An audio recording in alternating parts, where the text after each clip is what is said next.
Okay, so you've made the big move. You're finally in Florida. Sun's shining. Maybe the boxes are mostly unpacked. Mostly. Always mostly. Right. But then you head towards the DMV to get your Florida license and plate sorted, and bam, you hit a roadblock. The SR-22 requirement. Exactly. This mandatory filing, this piece of paper, basically, a certificate of financial responsibility. Until you get that filed, you're kind of locked out. No driving privileges. That's the precise jam we're diving into today. Look, this isn't just general insurance chat. We're going deep on specific, actionable stuff. Right. We built a detailed profile, a single persona for a new Florida resident, locked in a solid coverage plan, and then went shopping. We compared real quotes, filing speeds, how to stack discounts. Across the big players. Allstate, Progressive, State Farm. Exactly. The mission. Yeah. Find you the shortcut to getting legal fast without, getting ripped off. And crucially, before we even talk money, we have to make a super important distinction. Everyone moving here needs to get this straight. Please, yes. SR-22 is not insurance. It's just the form, the proof that you have the required insurance. And critically important, it's not the FR-44. Absolutely vital point. If your license issue, the reason you need this filing, stems from a DUI or DWI in Florida, well, that's FR-44 territory. Which means much, much higher liability limits are required. Different rules, different costs potentially. Totally different ballgame. Yeah. We are laser focused today on the SR-22. That's usually triggered by other things. Maybe a past license suspension, or you had a lapse in coverage somewhere, or even just moving states with some compliance flag. Yeah, it's more about getting you back on track administratively after some kind of regulatory hiccup, not the heavy DUI requirements. Precisely. Our focus is efficiency, optimization, getting that standard filing done right. Okay, so let's paint the picture. Who is this person we used for our comparison? This is the baseline for all the quotes we got. Right. We imagined a 31-year-old, just moved, renting an apartment in Tampa, Okay. driving a pretty common car, 2017 Honda Civic EX. Puts about 12,500 miles on it a year. Standard stuff. Yeah. And the goal is clear. Yeah. Get that SR-22 filed electronically fast. Yeah. Get a decent price, but really importantly, get strong coverage. Because, let's face it, the SR-22 itself flags you as a higher risk. That's an interesting point. Because you're already marked as riskier, just getting Florida's bare minimum insurance? Oh. That's probably a bad idea, right? Even though the minimums are super low. Oh, it's incredibly dangerous. Florida's minimums, the 120-10 limits people talk about, they're notoriously low. So wait, or explain that. If someone's trying to save money because the SR-22 policy is already expensive, why wouldn't they just take those minimums? Save maybe $30-40 a month? They could. But wow, talk about a high-stakes gamble. Think about it. Florida's crowded. Accidents happen. Repair costs, medical costs, they add up fast. Right. Say you have the minimum $10,000 property damage limit. You bump into a newish pickup truck, that $10K, gone instantly. Okay. If you injure the driver, too. That minimum bodily injury coverage evaporates before the ambulance even gets there. And remember, the state's watching you because of the SR-22. If your insurance runs out mid-claim, you're on the hook personally for the rest. Ouch. Big time ouch. Yeah. Potentially ruinous. Okay, so protecting our listener from that nightmare scenario is key. What are the specific non-negotiable coverage levels we built into our comparison then? We went for robust protection. Liability limits set at $100, $300, or $100. Break that down. Sure. That's $100,000 per person for bodily injury, up to $300,000 total for all injuries in one accident, and $100,000 for property damage you cause. It's a solid shield. All right. Just as vital, maybe even more so in Florida, uninsured and underinsured motorist coverage. UMUIM. We set that at $100, $300 to match the liability limits. Why is that so critical there? Because, frankly, Florida has a ton of uninsured drivers. I mean, a really high percentage. If one of them hits you and they have zero insurance or just the crappy state minimums. Your UMUI pays your bill. Your medical bills, your lost wages, pain and suffering, it protects you from their bad choices or lack of insurance. Cutting this coverage, you're basically saying, I'll pay if an uninsured driver hits me. Terrible idea. Got it. So once you have that SR-22 flag, you gotta double down on protecting yourself. Makes sense. What else did we add to the blueprint? Beyond liability and UMUIM. The essentials for real-world protection. Medical payments, we put in $5,000. Comp and collision deductibles at $500 each. Okay. Rental reimbursement, crucial these days, at $40 a day for up to 30 days. And basic roadside assistance. All right, what about discounts? You mentioned stacking them. What did we ask for? Yeah, the discount strategy is how you fight back against that SR-22 price bump.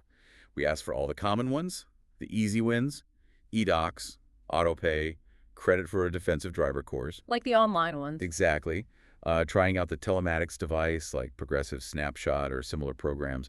And the big one, especially for our renter, the renter's insurance bundle. We'll dig into why that's so key later. Oh, yeah. These steps combined, that's what makes the premium manageable without gutting your protection. Okay, let's get to the numbers. We ran this exact plan, this blueprint, against the 3 carriers. Now, obviously, real quotes can change daily. Your specific situation matters. Absolutely. Mileage may vary, literally. Right. But the difference between them, the spread, and the reasons why, that's the real takeaway here. Oh, and all of them included the SR-22 filing fee, roughly $25 in that first quote. Yep, that's denim. So Progressive came in lowest, around $173 a month. Okay. Allstate was kind of in the middle, about $189 a month. Mm-hmm. And State Farm, at least initially before any agent negotiation, was the highest at about $205 a month. So let's look at that spread. The difference between Progressive at the low end and State Farm at the high end, it's about $32 a month.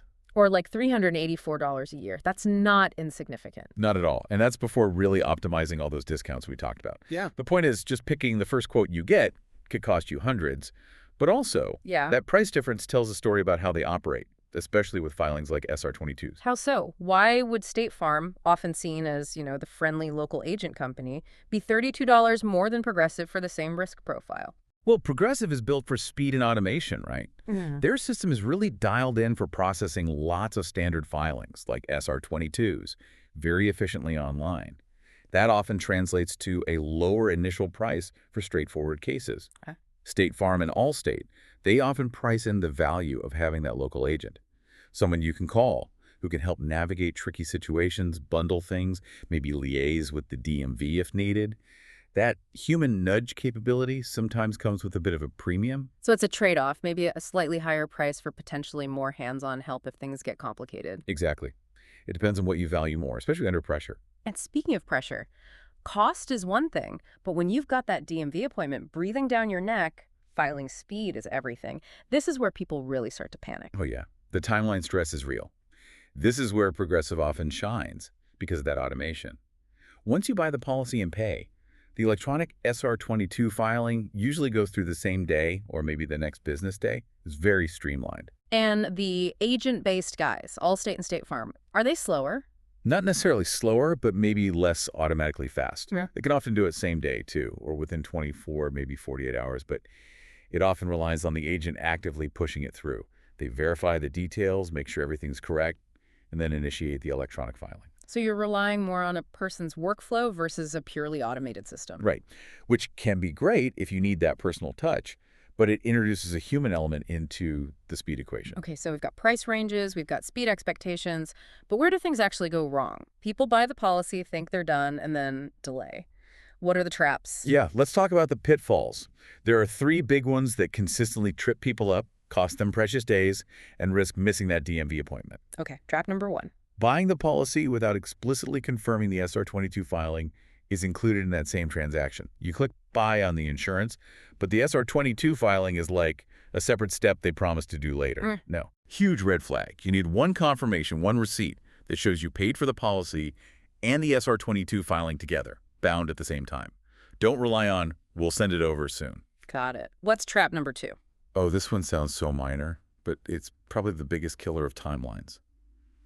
Tiny detail mismatches. Like typos. Typos, yeah. Or inconsistencies. A VIN number that's off by 1 digit. A hyphen in your name on the insurance app, but not on your license record. Or maybe using your full middle name when the DMV only has your middle initial on file. Seriously, that can stop it. Absolutely. The electronic filing systems are picky. They match data between the insurance filing and the state DMV record. Any discrepancy, even tiny ones, rejected instantly. I saw someone delayed 4 days because of a middle initial mismatch. Wow. So you got to double, triple check every single letter and number against your official document. Every single one. Driver's license number, name, spelling, address, VFDN, match it exactly to what the state has. That 5 minutes of checking saves you days of agony. Okay, that's a huge tip. What's the third common trap? Payment problems. Yeah. Especially after you think you're done. Remember, SR-22 requires continuous coverage. No gaps allowed. Right. So if you set up payments and your card declines later, or there's an issue with the bank account for auto pay, that can interrupt the coverage. The system might pull back the SR-22 filing or mark you non-compliant. Even if it's just for a day or two. Even for a day. It creates a massive headache trying to prove continuous coverage later. So make sure your payment method is solid. Set up auto pay with a reliable source from day one. Any hiccup jeopardizes the whole thing. Okay, so putting that together, here's the key takeaway for someone with that deadline looming. Before you hand over any money, Yes. the magic question to ask the insurance company or agent is, will this policy file the SR-22 electronically today? And can you email me confirmation of both the policy binding and the SR-22 filing right now? That is exactly it. Nail on the head. If they get vague, if they say, oh, it usually goes through quickly or you'll get something in the mail, nope. You need that instant confirmation. If they can't provide it, consider walking away. That clarity saves so much potential grief. Okay, let's circle back to money. We know the SR-22 makes the policy more expensive. How do we use those discounts we mentioned to claw some of that back without, cutting the important coverage? Right, the savings choreography. Let's start with that renter's bundle we touched on. You're new to Florida, you're renting in Tampa in our example.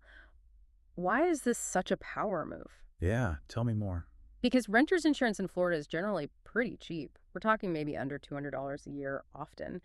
But the discount you get on your auto insurance for bundling the two, it frequently meets or even exceeds the cost of the renter's policy itself. Wait, so the auto discount could essentially make the renter's insurance free? Effectively, yes, or Yeah. close to it. You get the renter's coverage you probably should have anyway, and you lower your much pricier SR-22 auto premium at the same time. It's almost always a win-win if you're renting. Okay, that's a big one. What about the techie option, the telematics? Using things like Progressive Snapshot, State Farm Drive Safe and Save, Allstate DriveWise, it involves monitoring your driving. Kind of creepy. Worth it. It can be creepy for some, yeah. But the potential upside, especially when you're facing a high SR-22 rate, is significant. First, you often get an immediate discount just for signing up, just for trying it. Okay, instant savings. Then, if you actually drive smoothly and safely for that initial period, usually 30 to maybe 45 days, maybe longer depending on the program, that data proves you're a better risk than the SR-22 label suggests. And that leads to a bigger discount long term. It can lead to a substantial reduction in your premium going forward. You're giving them real-world data that counteracts the negative assumption of the SR-22. But what's the catch? What if you have a lead foot? Or just a bad week with lots of city traffic and hard braking right after you sign up? Could it actually hurt you? Make the rate go up? That's the million-dollar question, and the honest answer is sometimes. Some programs explicitly say your rate won't go up based on the data, only down or stay the same. Oh. Others are less clear, so you need to ask. But generally, if you know you drive aggressively, maybe skip it. If you're a reasonably careful driver, especially for that initial monitored period, the potential savings often outweigh the risk. You can usually opt out later if you hate it. So weigh your own driving habits, honestly. Got it. What about the smaller, simpler discounts? Don't ignore the basics. They all add up. Signing up for e-documents instead of paper mail. Setting up automatic payments from a bank account. Okay. Taking that online defensive driving course, usually cheap, and gives a reliable discount for a few years. And the biggest single percentage discount, usually, paying your premium in full for 6 months or a year up front. If you can swing the cash flow. Right. If you can manage it, it can save you maybe 8–10% sometimes. Significant. But if you have to pay monthly, make sure that auto pay is rock solid, as we discussed. And accurate info matters too. Hugely. Don't guess your annual mileage. If you drive 12,500 miles like our persona, use that number. Don't round up to 15,000 just to be safe. That costs money. Use your exact garaging address ZIP code. Rates can change even between neighboring ZIPs. Accuracy saves cash. Okay, super practical tips. Let's shift back to the coverage itself. We established that cutting corners to Florida's minimums is playing with fire. When those SR-22 quotes come in high, the temptation to slash coverage is strong. Remind us, what are the top 3 things you absolutely must not cut? Number 1, gotta be UMUM, uninsured, underinsured motorist. Keep it matched to your liability limits, that 100–300 level we used. Why again? Refresh us on the Florida crash math. Because if someone with no insurance or minimum insurance seriously injures you, let's say $80,000 in medical bills plus lost work, their policy won't cover it. Yeah. If you cheaped out on your UMUM, guess who pays? You do, out of pocket. Exactly. Your UMUM is protection for you when the other guy drops the ball. Don't drop it yourself. Okay, non-negotiable number 1. HOMU, what's number 2? Rental reimbursement. We put in $40 a day for 30 days. Don't cut this or even reduce it much. Why is that so important? $40 a day doesn't sound like a lot. It's not about the daily amount as much as the duration and the hassle factor. Right now, with supply chain issues and body shop backlogs, even a simple repair can take weeks, sometimes months waiting for one part. Imagine your car's undrivable for 3 weeks. Can you afford a rental out of pocket that whole time? Or rely on ride shares? It becomes a huge daily stress and expense. That $40 a day for 30 days, it's incredibly cheap peace of mind against that potential spiral. Good point. Repair times are crazy right now. Okay, UM rental. What's the third must keep? Keep the medical payments coverage. We used $5,000. It's relatively inexpensive coverage. What does it do again? It pays quickly for initial medical expenses for you or your passengers, regardless of who was at fault in an accident.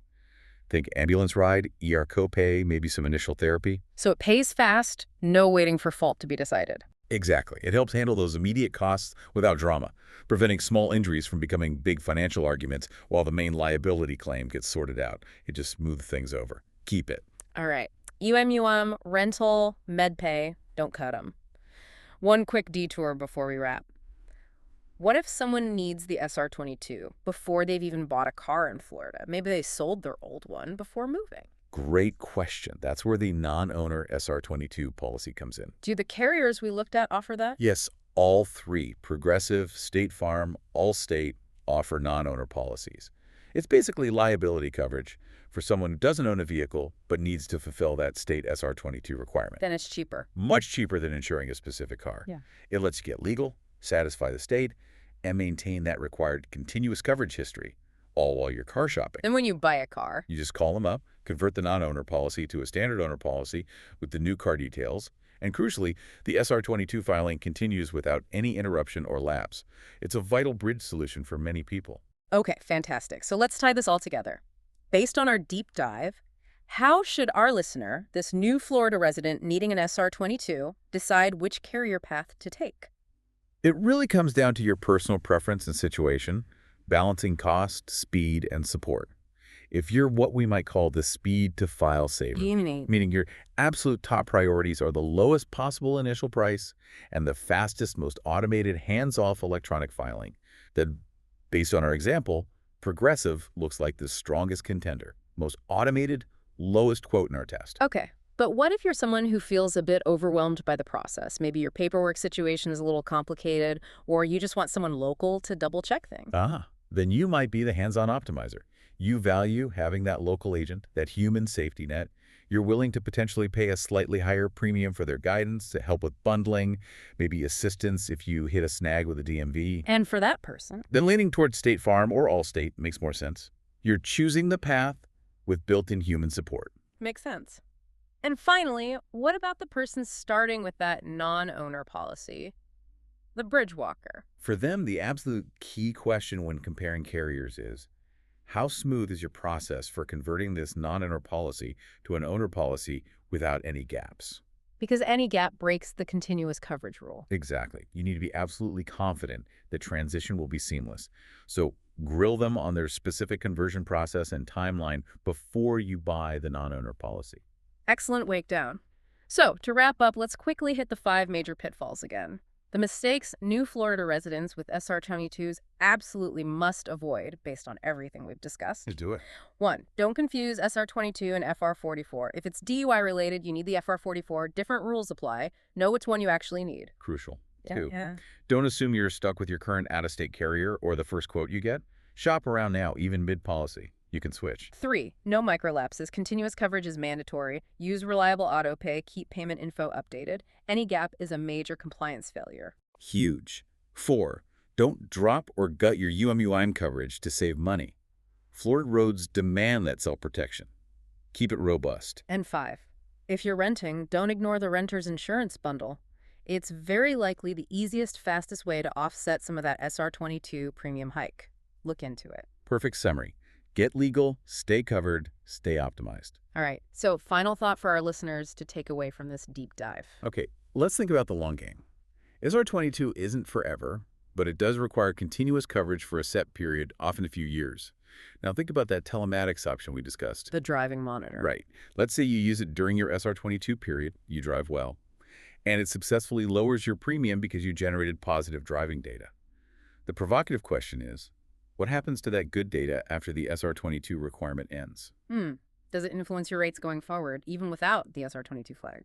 Does that positive behavioral history carry over? Does it help you get a better rate faster once you're clear of the SR-22 mandate? Understanding how that data persists, or doesn't, with your chosen carrier, that's the kind of knowledge that can keep paying you back long after the SR-22 is just a memory.